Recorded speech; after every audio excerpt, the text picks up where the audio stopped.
జగన్మోహన్ రెడ్డి గారు తీసుకొచ్చినటువంటి కొంత ప్రక్రియ మొదలుపెట్టి నడిపినటువంటి 2024 దాకా నడిపిన ప్రక్రియే కదా సర్వేలో ఈ రోజుకి మీరు కొనసాగిస్తున్నారు. ఆ రోజు ఏం చెప్పారు? రద్దు చేస్తామని చెప్పారు ఎలక్షన్ ముందు. ఇవాళ దాన్నే కొనసాగిస్తున్నారు. కాకపోతే మీరేం చేస్తున్నారు? ఎవడు రాడు కొనుక్కోమన్నారు. జగన్మోహన్ రెడ్డి గారి ప్రభుత్వం రాయే సప్లై చేసింది. వాళ్లే ప్రభుత్వమే బాధ్యత తీసుకుని నీ సరిహద్దు ఇక్కడ అని చెప్పని ప్రభుత్వం బాధ్యత తీసుకుంది. నీ పొలానికి సరిహద్దు ఇక్కడ అని చెప్పని జగన్మోహన్ రెడ్డి గారు బొమ్మ వేయటమే తప్పు. అయితే అసలు చంద్రబాబు నాయుడు గారు మీరు రామారావు గారిని పడేశాక ఎన్నిటి మీద కుల సర్టిఫికెట్ మీద ఈ సేవ అనేది పెట్టి కుల సర్టిఫికెట్ మీద మీ ఫోటో ఉండేది, ఆదాయం సర్టిఫికెట్ మీద మీ ఫోటో ఉండేది, కుటుంబం సర్టిఫికెట్ మీద మీ సేవలోంచి తీస్తే మీ ఫోటో ఉండేది.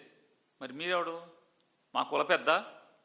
ఎవడన్నా ఏ కులస్తుడికైనా, ఒక వెనుకబడిన కులస్తుడికో, ఒక దళితుడికో, ఒక ట్రైబల్కో మీరు కుల పెద్ద అని అడుగుతున్నాను.